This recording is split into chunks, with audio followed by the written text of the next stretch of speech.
Super Bowl 60, Levi Stadium, Sunday, Santa Clara. Kickoff a little bit after 6:30.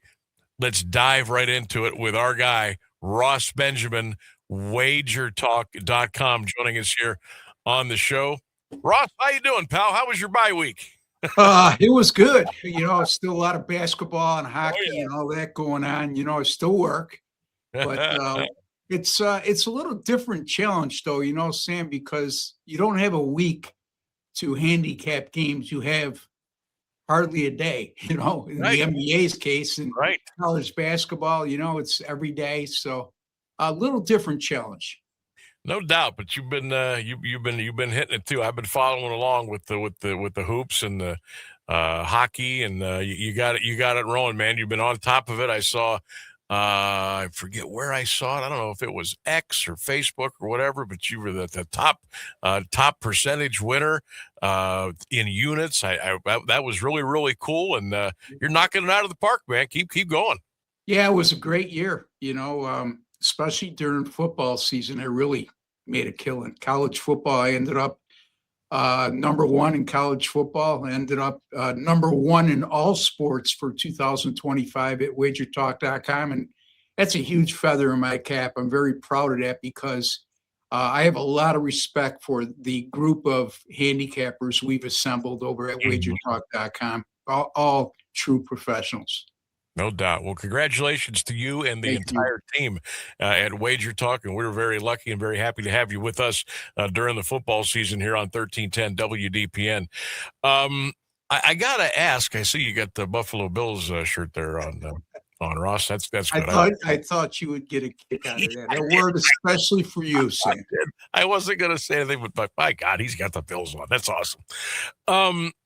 Is it me or? Maybe in your circles it's different, but I just find a real lack of buzz for this Super Bowl. Is this just me?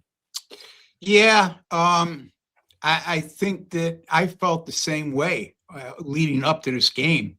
I just couldn't get excited about the matchup. Part of it is because my team isn't there, but the other part of it is it's really, you got a New England team coming off a 10-7 win at Denver against a quarterback that hadn't played in 2 years. Mm-hmm. And then Seattle survived against the Rams. I mean, you look at Seattle and they, they've won 9 in a row, but what concerns me with Seattle going into the Super Bowl is the 2 games they played against the Rams. They gave up over 500 yards total, 530 yards of total offense on average in those 2 games. And quite a bit of points as well. So you give Josh McDaniels 2 weeks to prepare for an opponent, and we've seen what he could do in that situation in years past. I don't know if it's, I don't know. I mean, both these teams, Ross, I mean, nobody gets in trouble. Nobody's flapping their gums and creating billboard material for anybody. It's just been a real, I thought by today there would be a little fire, but it's kind of quiet. Maybe it'll pick up tomorrow and Saturday. Who knows? Yeah, it doesn't have the same buzz of the years when New England got there with Tom Brady, does it? And I think that's what it is. You're lacking some star power on both sides. You got Sam Darnold, the quarterback for Seattle, having a terrific year. Take nothing against him, but a matchup of Sam Darnold versus Drake May isn't exactly what football fans get excited about. With all due respect to both quarterbacks, because they're both great quarterbacks. Yeah, I think the NFL world was kind of, Kansas City chiefed out. Yeah. And I thought, well, maybe with some new blood, fresh blood, it'll perk people up a little bit, but still it's been kind of quiet. I hate to even say this, but man, I want to tell you what, if Buffalo was in there, this would be it would be a good story. It really would be a great story. Yeah. Yeah. So we're going to get into some props. I know here coming up, we're going to check the sides and totals and everything, but just kind of like a little bit of a deep dive with some of the compartments of this game. The quarterbacks you mentioned, Darnold and May, both are hovering around the 4,500-yard mark. Drake, 31 touchdowns, 8 picks. Darnold, 25 and 14. Who do you give the edge there, Ross? I think it's pretty even. I think people will tell me I'm crazy because Drake May has been lauded as a MVP candidate, and he still may be. I think Matthew Stafford should win that hands down, but he has been in the conversation, and you don't hear a lot about Darnold. But Darnold's got more experience in, as a Buffalo Bill fan, I mean, I hate to beat a dead horse. I would have never thought that we would have saw Sam Darnold, who was drafted before Josh Allen in that same draft class, get to the Super Bowl before Josh Allen. But it is what it is, right? And Drake May's been prone to some errors. I look at one of the props, if I could jump in with that, Sam, if you don't mind. And we're looking at Seattle's team prop is over or under 4.5 sacks in this game. New England has allowed 63 sacks this season. That's third worst in the NFL. Only the Las Vegas Raiders, enough said, and the Los Angeles Chargers have had allowed more sacks this season than the New England Patriots. And, in the Chargers' defense, their offensive line was horrible, and they have a drop-back passer who's not as mobile as a Drake May. And that's what surprises me even more, Sam, is they allowed 63 sacks. And, yeah, he's a young quarterback, but he's awful mobile. Right. Seattle, on the other hand, has sacked the quarterback the 8th most time in football. And they also have a lot of diverse blitz packages that they'll utilize in this game, especially against a young, inexperienced quarterback, because let's not forget, May's only in his second year. So, New England can give up 5 or more sacks and still win the game. Why do I say that? Well, look what they've done this year. They're 17-3, and they've given up 63 sacks. And by the way, they gave up 5 sacks in each of their first 2 playoff games to get to the Super Bowl. So I like Seattle over 4.5 sacks as a prop. You're going to lay a little bit of juice, Sam. That's okay. But, the juice only counts when you lose. That's right. That's right. Ross Benjamin is our guest, wagertalk.com. You can check him out. Ross, how can folks get those premium picks and get in on all the action with you for this big Super Bowl weekend? Because it's a busy weekend. How can people get in touch with you? Yeah, all they need to do is go to wagertalk.com or my direct link at wagertalk, which is wt.buzz/RB. You could find me on Instagram. You could find me on TikTok. You could find me at Twitter. My handle at Twitter is at RossBenjamin1.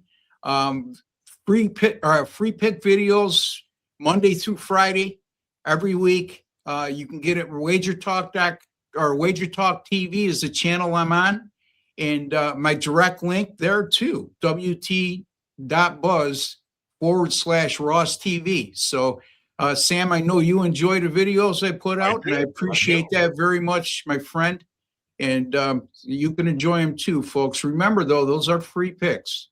So before you lambaste me about losing free picks, you need to reach in your pocket and spend some money because, Sam, since May the 13th, my premium picks have made a net profit of 187 units. And that's in all sports, in all categories, totals, point spreads, money lines, whatever have you. So that's number one at Wager Talk during that course of time as well. So there's no reason why just to invest a little bit of money. As a matter of fact, right now, Super Bowl 2026 to Super Bowl 2027, everything in between, you're going to be able to get all my premium picks for the everyday low price of $1,188. Well, Ross, that's a lot of money. Well, it's not, because the normal price is $19.99. We marked it down to $14.99 for a while. Now it's $1,188 up until Sunday at the Super Bowl. That includes all sports, all premium picks, including 5% best bets. I just gave you my long-term record. That amounts to $99 per month, folks, or $3.25 per day. So take advantage of that. Go to wt.buzz/RB. That's Ross Benjamin. He is the man at wagertalk.com. Again, you want to get right to him, get those picks, get in line, wt.buzz/RB. I want to ask you before we take a little deeper dive into some of the numbers here. The line itself, 4.5 up to 5, down to 4.5. Is that about what you thought it would be when things opened up? And did you think there would be a little bit more movement, or did it kind of play out the way you thought? It played out the way I thought. I think it's a very accurate and honest line. There has been some sports books that's moved to 5, and some would argue some of those sports books are where a lot of sharp money exist.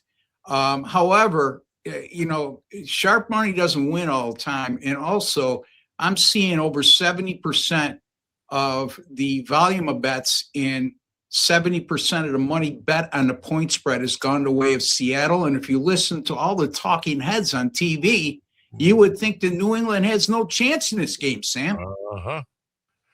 That would make me not run the other way, Ross. That would make me sprint the other way. How about this, Sam? Super Bowl underdogs.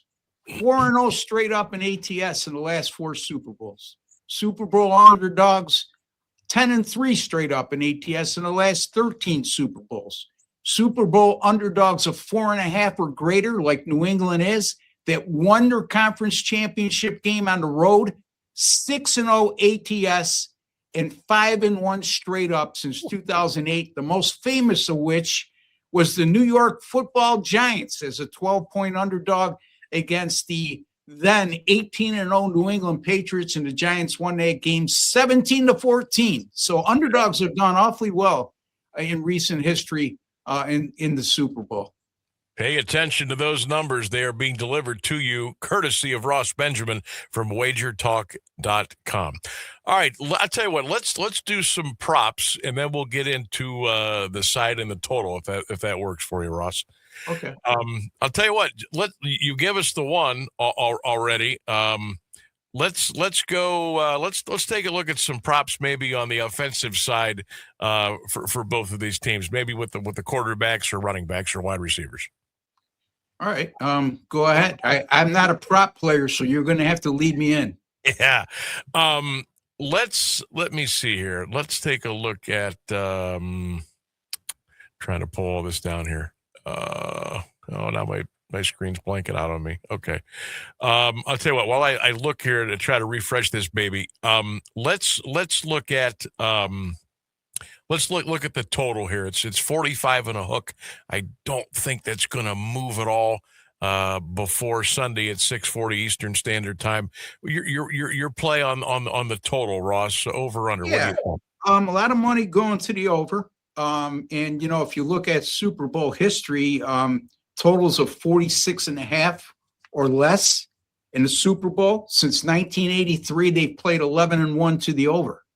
But having said that, I'm not, this is one of those, I'm going to buck the trend here. I like the under in this game. You look at both of these defenses. Look, with the exception, during this 9-game win streak, if you take away the 2 games against the Rams, I'm referring to Seattle, by the way, they've been absolutely dominant on the defensive side of the ball. And then you look at the Patriots, and over their last 7 games, they're allowing 15 points per contest and a little over 256 yards per game. I think both of these defenses are excellent. I think this shapes up to be a lower scoring affair than a lot of people will hope for. And doesn't mean it won't be an entertaining game, but I think we'll see a lot of drives stall and end up in field goal attempts. And I could see this game going under that total of 45.5. It's gone down to 45 at a couple sports books. So that extra hook is pretty important, folks. If you can get down at 45.5, 45 is a key number when it comes to NFL totals. No doubt. 45.5. Ross likes the under. You can check him out again at wagertalk.com. Get right to Ross at wt.buzz/RB. wt.buzz/RB. The side 4.5. All I think about now, Ross, you've got this instilled in my head, is think like an odds maker. That's kind of like, that's the mantra now. But then you mentioned about, the dogs they've been barking pretty good here now with the Super Bowl. What do you think? Side I Sunday. don't, in terms of that thinking, and I'm glad that is in your mind, Sam, because it should be in everybody's mind. You're not going to win all the time with that mindset, but trust me, you'll win more times than you lose if you take on that mindset. But the point spread or the total has to align with that. And I think this is just an honest line. I think 4.5 is where it should be. I don't think they're trying to sway you one way or the other. I don't think there's any deception here. I think it's spot on. The underdog thing in the Super Bowl, yes, that carries weight with me.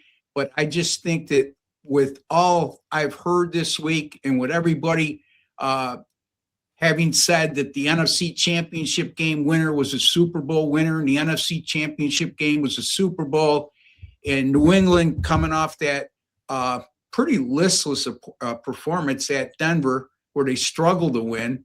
I just like the Patriots here. I just think that they're going to be a live dog. And I think I mentioned Josh McDaniels. Terrible head coach, in my opinion, but terrific offensive coordinator. I don't think anybody would argue with that. And I just think his experience as an offensive coordinator in this type of setting, in having an extra week to prepare, is going to be not a huge difference, but it will come into play.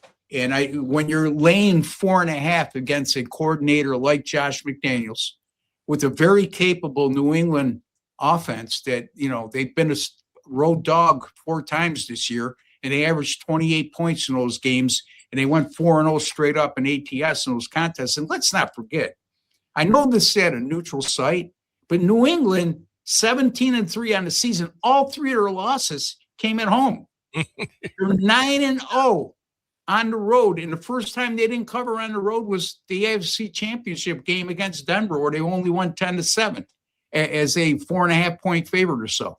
So, I'm on New England here, Sam. I kind of like nobody's. I do. I just, there's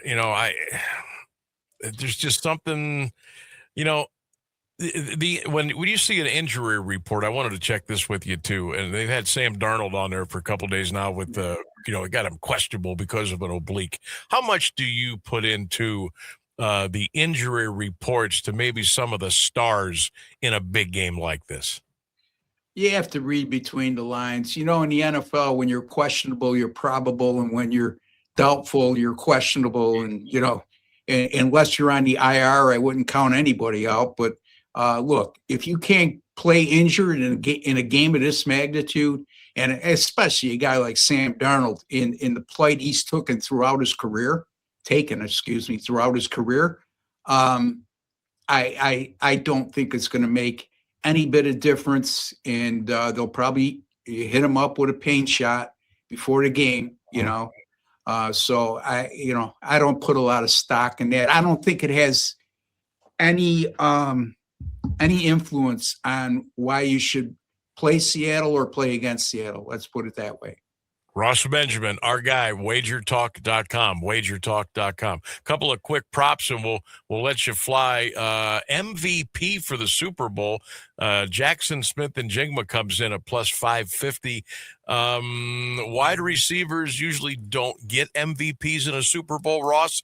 It's usually the quarterback, maybe sometimes a running back, or if somebody has a hell of a time on the defensive side, they get it. In your eyes, who could maybe come out of this with the MVP?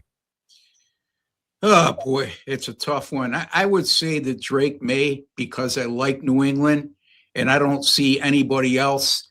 I think Stephon Diggs could be a sleeper at wide receiver for New England. But if Stephon Diggs has a big game, that means Drake May had a big game, right? And when it comes to voting for Super Bowl MVPs, we all know that the majority of the time they opt for the quarterback. So I would say Drake May would be the MVP. And I think if Seattle wins, I think that feel-good story with Sam Darnold would be a nice story, even though I hope that's not the case. You know what I mean? But that's again, it's hard to go against quarterbacks in the Super Bowl when it comes to MVP betting, unless you have a running back who's been dominant all season long, and that's not the case with either team. This is kind of a fun one, and I say this because you kind of like the under 45 and a half here. Will there be a 2-point conversion attempted? That's minus 175. Do you think that will come into play?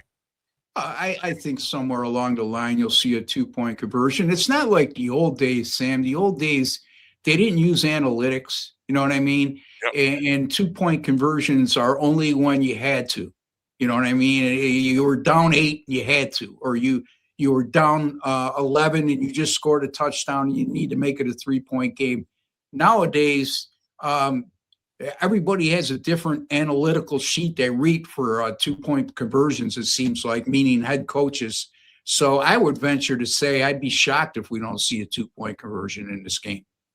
Ross Benjamin is a 2-point attempt. I'm sorry. Yeah. I think we'll see a 2-point attempt. I do. WT.buzz/RB to get in touch with Ross and get all of his great picks and all of his great knowledge. And of course, Ross, run that big package by everybody one more time, that you can get the year long, and you got a good price on that right now.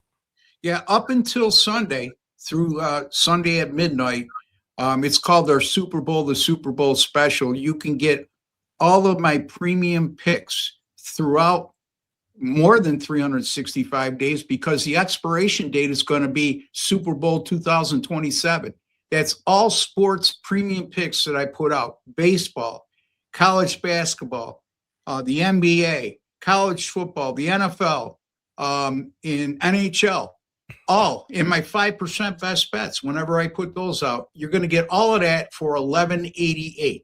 That's $1,188, folks, not $11.88. I'm not that generous, but that amounts to $99 a month. It equates to, and $3.25 a day. That's a package that normally costs $19.99. So that's $811 off the normal price. You can get that right now through Sunday at midnight at wt.buzz/RB or wagertalk.com, and you just hit under the experts section, you'll see me. Awesome stuff. Ross, before we go, I just want to throw a couple quick ones at you.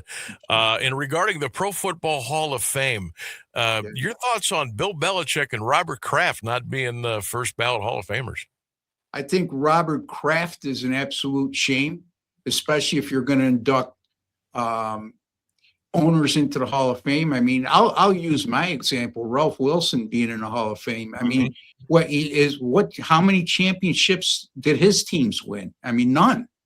And Robert Kraft, he's orchestrated, he's kept a very tight organization. And like you just said, Sam, it's an organization that not just this year, a lot of years that you don't hear any kind of rumblings of players getting in trouble or dissension or anything like that. So now in terms of Belichick, I think what's haunting him is the whole, what do you call it? The Spygate thing. Spygate and Deflategate with Brady, maybe. Yeah, a couple of those things. And the fact that I believe they don't want to induct a coach until they're sure, a head coach that is, until they're sure that he's retired. Now, he is at North Carolina, right? But you heard it when the season ended this year, rumblings of, is he going to come back to the NFL? I think those three factors leads me to say it doesn't shock me that he didn't get in on the first ballot. I think it would be more shocking after he retires. As a matter of fact, I would think it would just be repulsive if he did not get in the first ballot when he retires. So we'll see what happens. All right, Ross, I got about 30 seconds. Who is the bigger lock to get into the Hall of Fame tonight? Larry Fitzgerald or Drew Brees? Boy, oh boy, two great players, two great characters. I would have to just say Drew Brees because of the fact that he won a Super Bowl. And again, being a quarterback, That's not to say that Larry Fitzgerald isn't deserving as well. I mean, I used to love Larry Fitzgerald, and he was a class act, He was. well spoken, never in trouble, great leader. Drew Brees the same. I mean, he was squeaky clean, but I think because he won a Super Bowl and he was a quarterback on that Super Bowl winning team, and the career yardage he's put up, I just can't see him not being inducted. And we'll find out tonight about 10 o'clock Eastern who's going to be in the class of 2026 here in Canton, Ohio. Ross, it has been an absolute ball being with you all season long. The college games, the pro games, the Super Bowl, the angles, all the information. Again, wt.buzz/RB. It's Ross Benjamin from wagertalk.com. Well, Ross, next year. Go ahead. Sam, before I go, I'll offer this, and whatever you decide is fine. We could wait the next football season. That's okay with me. If you want to do anything during March Madness, I'm here, my friend. You're preaching to the choir, baby. We're in. Let's do that. Right. Look that up right now. Otherwise, I'm going to miss you too much, buddy. So we got to do something in between. That's right. We will. Thank you so much. Thank you to you. Thank you to the station. Thank you to the program director, the producer. It's been an absolute pleasure to be on with you guys all year long. And we love having you, Ross, and you're knocking it out of the park. And that's what it's all about. Hey, enjoy Super Bowl Sunday, and we will definitely reconnect, get ready for March Madness. Okay, pal? All right, Sam. Take care now. There he goes. Ross Benjamin from wagertalk.com.